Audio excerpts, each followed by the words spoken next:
All right, I'm here outside the Hearst Memorial Coliseum in Shreveport, Louisiana. This is the first Louisiana Comic-Con here on Louisiana's other side in 2 years.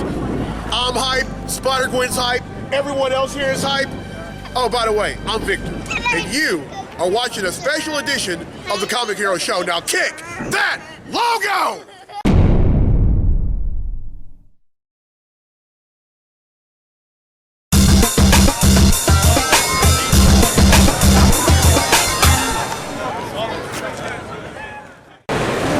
Welcome to the special edition of the Comic Hero Show. I'm your host, Victor Nunley, and I am Comic Hero.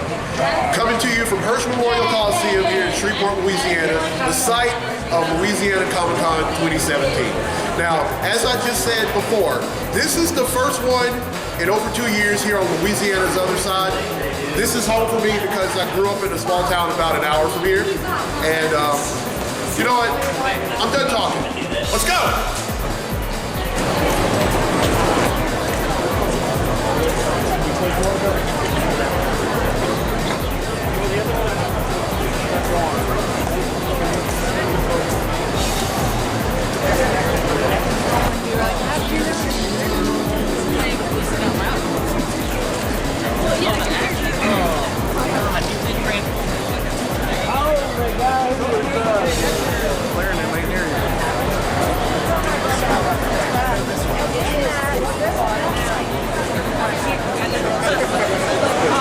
All right, I'm here with Hayden Hazard. She's a cosplay model and costume designer. Now, I interviewed her at Louisiana Comic-Con in Lafayette last October. So, hey, what have you been to ever since?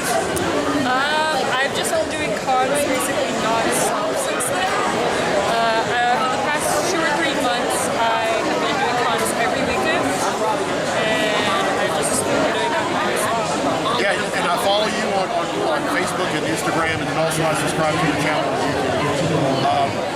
You're doing an amazing job. So what can we expect from you in the days to come?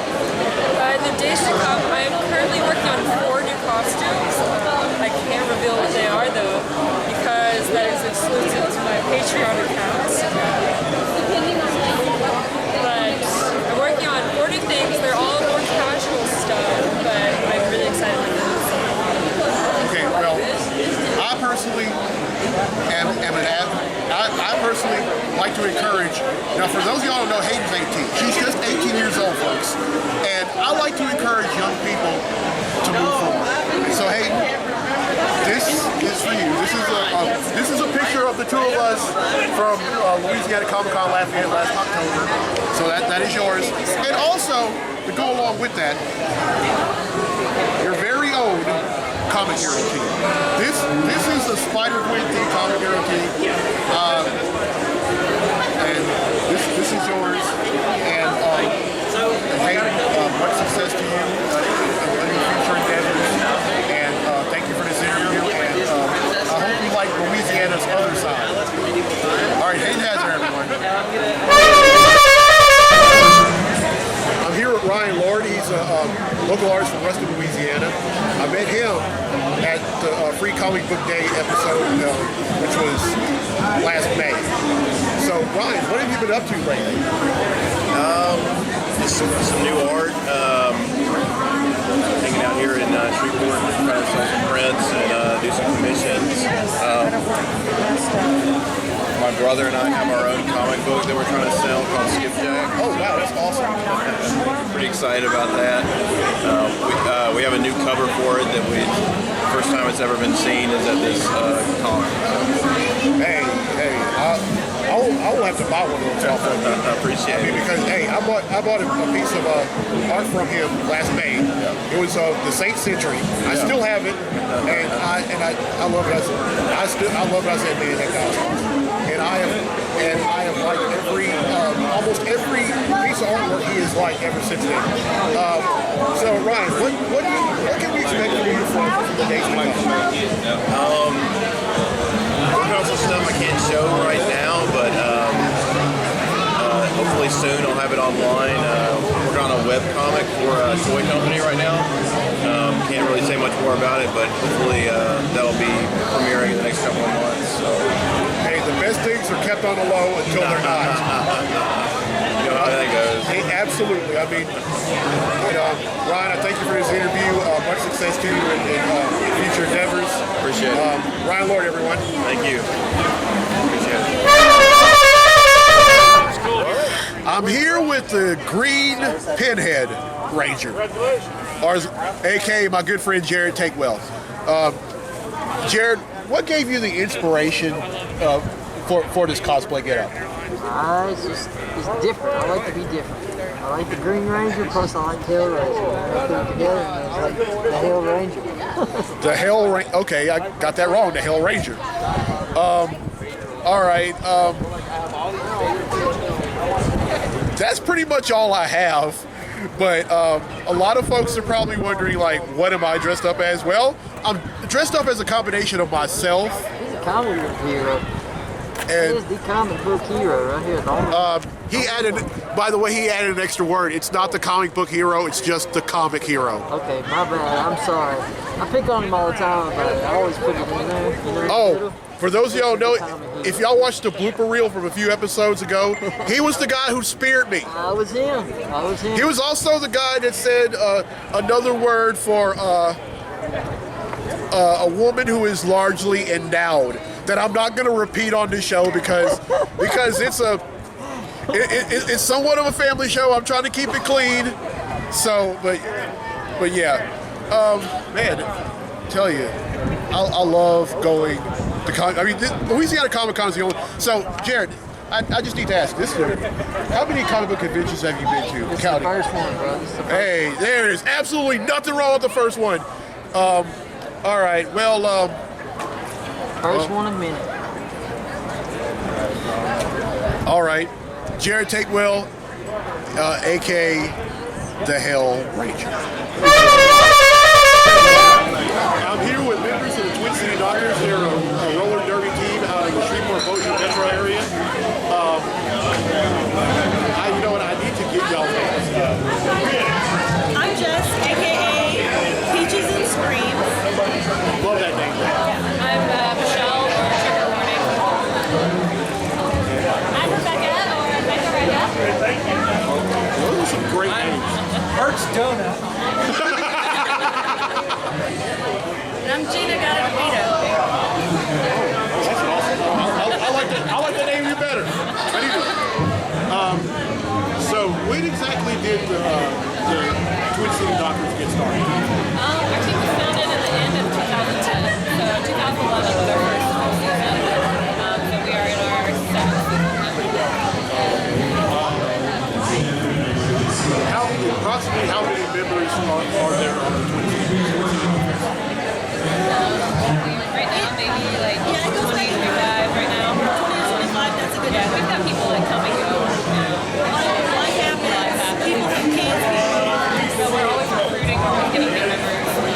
Okay, all y'all's bouts are over at the Bossier Civic Center, and y'all have a few bouts. It says here April 1st. The next one is June the 10th. Next time. Okay, if I'm not doing okay, what day is June the 10th?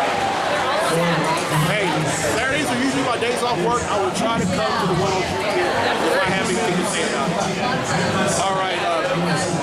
So far, what is y'all's overall record? This season, we played 3 games, and we are 1-2. Hey, they 1-2, but hey, they could. Hey, you just never know. They may. It's almost a tie. Yeah, we've definitely, this season, we're definitely playing some higher level teams. We do our best. Yeah, we're trying to about 40 wins. It's always a good game.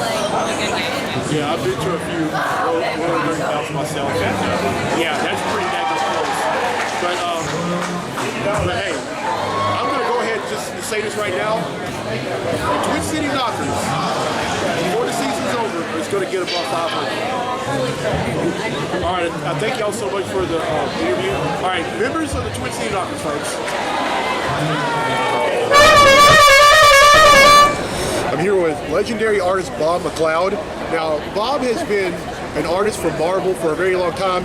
He has worked on so many books, but the most important book that he's worked on was the one that he created, well, co-created rather, with Chris Claremont, New Mutants from 1983. Now, Bob, tell me, what was that experience like creating such young characters? Well, it was great. As far as the age of the characters, I like drawing younger characters instead of just your standard Superman age character. So I like drawing little kids, I like drawing teenagers and older people. I'm really into drawing characters rather than just a stereotype person. So I had a great time coming up with the New Mutants, designing them the way I wanted them to look. Okay. Out of all the characters that were in New Mutants, which one was the one that you had the most fun with in terms of the artwork? Probably Cannonball. I designed him to be kind of a gawky hillbilly type of guy, so I wanted him to look, not comfortable in his own body. So I gave him the big ears and the just kind of gangly look about him. So he was fun to draw. You know what? I'm glad you said that, because Cannonball to this day was one of my favorite characters in New Mutants. I mean, this guy. I mean, Cannonball has been a New Mutant. He's been a member of the X-Men. He's currently a member of the U.S. Avengers, and I mean, he's one of those staying power characters that doesn't get the recognition that he deserves. But Bob, now one thing about him, he hasn't just worked on New Mutants. He's also worked on G.I. Joe, Captain America. I mean, I can just go on and on, but besides New Mutants, what's another book that you really had a lot of fun with? Well, when I was a kid, I used to read Superman comics. So really, that was the only superhero book that I read, and until I got into business, basically. Oh, okay. So I got to pencil Superman in the 90s for a couple of years and had a great time, and it was an honor to draw him. You know, having read him as a kid, to actually then make that my job was a lot of fun, and I had a good time with Superman. Oh, isn't that just? I mean, that's just awesome. I mean, you get to pencil a book that you grew up reading. I mean, that's incredible. Okay, all right. Well, Bob, I thank you for this interview, and I think I'm going to end up buying one of these prints from you. All right. Or shoot, I think I might buy two of them, because one thing about me, not only do I read, I also support a lot of artists, whether they've been in the business for a long time or not. Because one thing about comic book artists, I mean, the writing is great, but the artwork tells a much bigger story. All right, Bob McLeod here with. Hey! All right, I'm here with Johnny Young Bosch. He played Adam in Mighty Morphin Power Rangers and Mighty Morphin Power Rangers the movie. And he's also a voice actor. He's played the voice of Ash the Stampede on Trigun. Now, Johnny, tell me, when exactly did you get into acting? When? Yeah. 1994 officially, when I was on Power Rangers. Okay, great. That's a great start, because growing up, I watched almost every season of Power Rangers. Once again, good afternoon, Comic-Con. How's everybody doing? Great! We're doing great! But, Thanks for asking. A really good day today. Again, I thoroughly enjoyed Power Rangers Cosplay the movie. 404 with the Laser, Timmy Robot. When exactly did you get into voice acting? The main stage of the Ag Building. That's about to wrap up. Well, Just a few. I got into voice acting Costume contest hosted by years later, Robots. around 97, Still got a little time as to Vash. costume And I hope you can hear me. Head over to the Ag Building. You get Oh yeah, signed up Bash the right Stampede, now. that's one of my all-time Yeah, favorite that's my characters. first voiceover. Was Oh yeah, Trigun. yeah. Getting kicked off at Trigun's such a great show. I loved it then, I love it now. What can we expect from you going Cosplay forward? presented by William Myers. Lots more voiceover. Most I can't talk about. Most things I can't talk about. been a great Most people day. know now is like Gundam, Iron Blooded Orphans, Here. Blue Exorcist Season 2, and there's some Code Geass stuff coming up.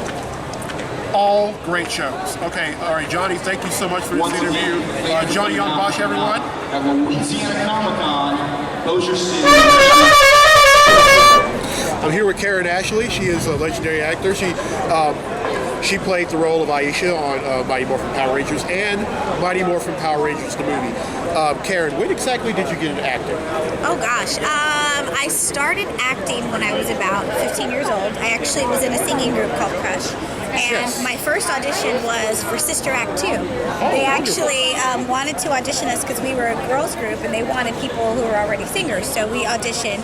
I didn't get the part, but it was like at that moment I knew I wanted to be an actress.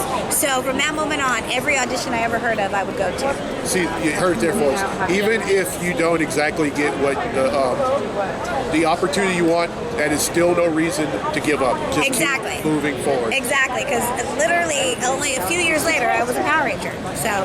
Hey, there you go. Mighty Morphin Power Rangers, one of the greatest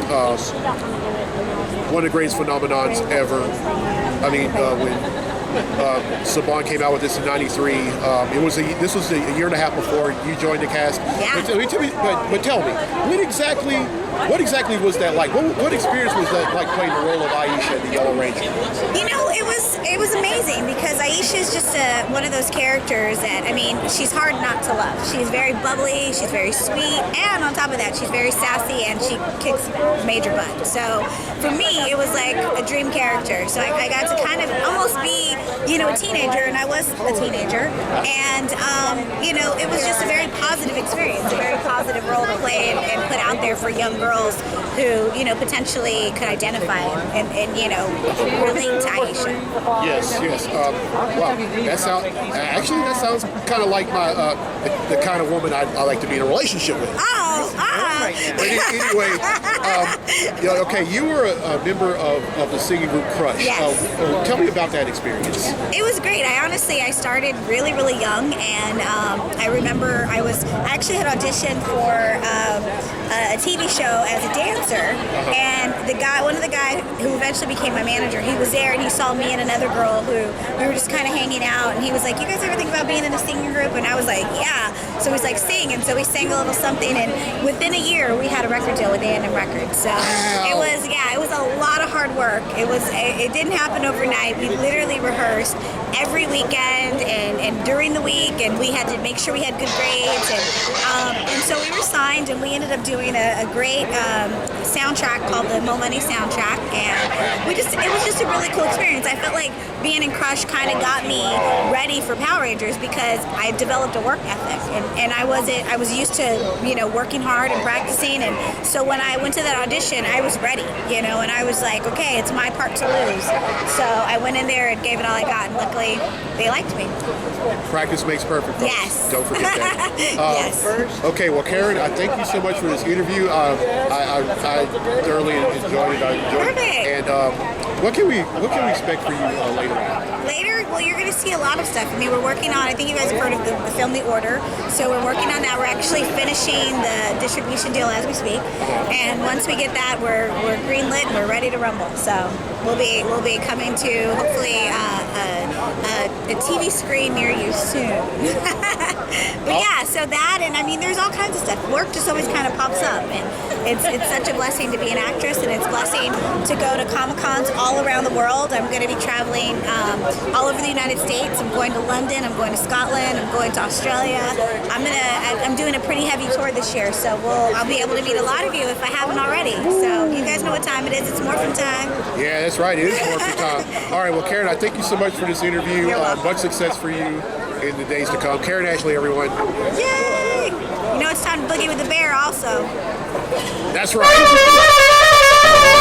All right, I'm here with David Fielding. He played the role of Zordon on Mighty Morphin Power Rangers. Now, David, tell me what was that experience like playing Zordon, the guy that got the Power Rangers in line? Well, I mean, it's awesome to be the head of a superhero team. I mean, that's the kind of stuff that I loved growing up. So when I found out I got the role, I was very excited about it. Then I found out they were only going to film my character one time, so it was kind of bittersweet. So, but being part of the Power Rangers legacy is very awesome.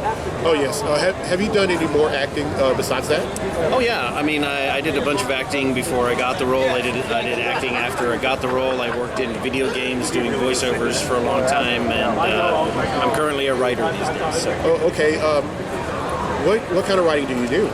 I write a lot what they call speculative fiction, which is an umbrella term for a lot of like science fiction or paranormal or superhero fiction. But that's the kind of stuff I like to write. So. Wow, that sounds. Hey, I think I might get into that. No, Because one thing about me, when in terms of reading, I really don't set any boundaries for myself. Okay, well, when exactly did you get into acting? I started acting pretty early.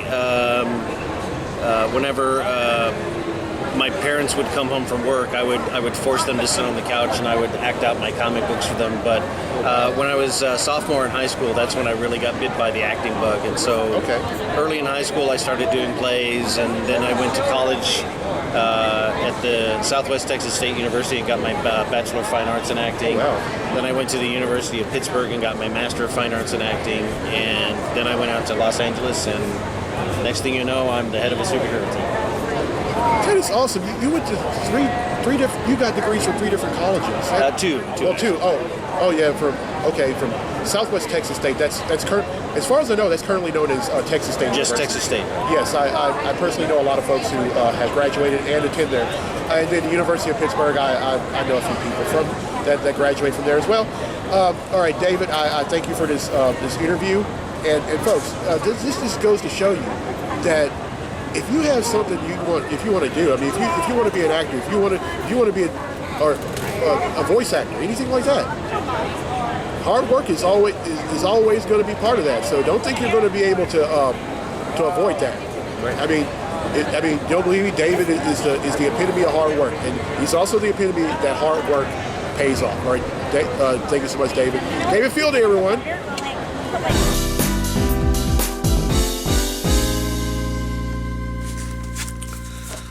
Now, after the last interview, I ended up having to leave Louisiana Comic-Con because I was very tired from doing all that walking. But I had fun, and before and after I ended up getting to the fairgrounds, I ended up buying some books. Now, y'all watched all those interviews, so I'm not going to bore you with giving brief descriptions of these books. So here they are. I'm just going to let you know what they are. First up is Supergirl number 8.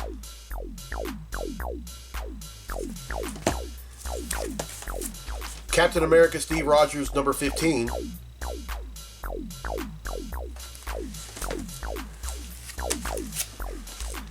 Royals number 2.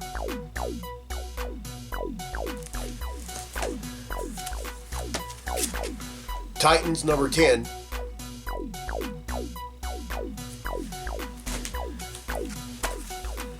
Superman number 21.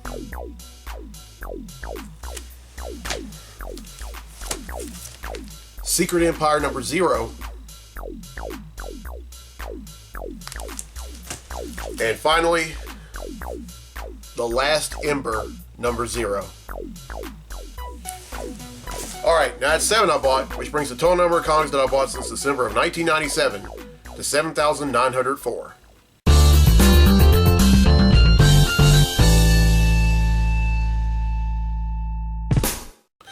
Alright, well, I hope you enjoyed this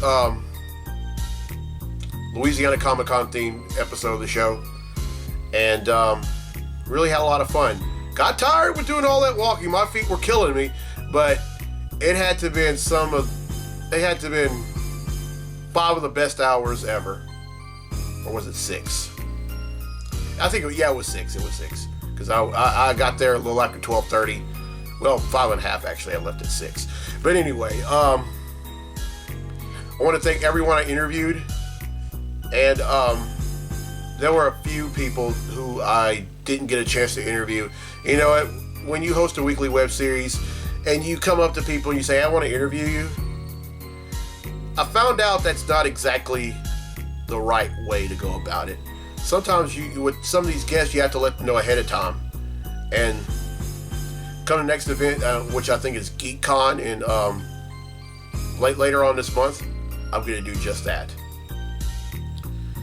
But if you don't mind, I want to show y'all some of the stuff that I bought at Louisiana Comic-Con that aren't comics related. Alright, I went by this booth called, there was this company called man-made soap in Bossier City, and I bought 4 bars. Now this one is called Deadpool Delight, and it smells great. I'm definitely going to be using this when I bathe. And there's another one called Sub-Zero, which they named after the character from Mortal Kombat. I sniffed this, and if I wasn't awake at the time that I sniffed this, I was sure awake then. And I said, "Good night." And then one of the folks that worked there said, "You mean good morning." There were 2 other bars that I bought. One of them was, 1 cent, was called Cherry Bomb, and I gave that one to my mom. Then another one was Wonder Woman, and I gave that to a special someone in my life. As to who that person is, they know who they are.